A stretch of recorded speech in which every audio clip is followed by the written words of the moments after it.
এই গাইজ আসসালামু আলাইকুম। দেখেন আমাদের টোটো ব্লগ। আমি আছি, আমার ছোটবেলার একটা বন্ধু রকিবুল। আমরা এখন ট্যাংরামারি সানা ভাইয়ের দোকানে মাল আনতে যাব। শীত লাগে কত। আমরা আর কিছুক্ষণ পরই সানা ভাইয়ের দোকান পৌঁছে যাব। এগুলো সব বাড়ি ঘর, এটা একটা মরুভূমি এলাকা।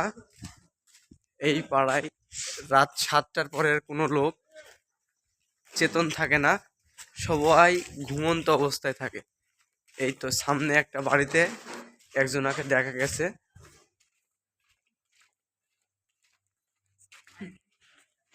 তলায় নরম মাটি, কাগজ দিয়া বানাইয়া পাটি, রাজার বেশে বইয়া থাকি, রানী পাশে নাই।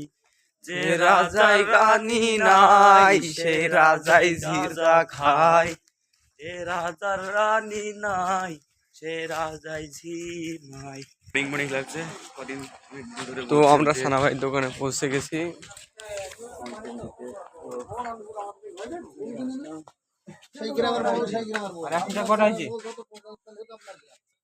সানা ভাই সিগারেট দেন। কি ব্যাপার? ভিড়াইছে সমস্যা নেই। আমরা ব্লগ বানাচ্ছিলাম। আচ্ছা আচ্ছা।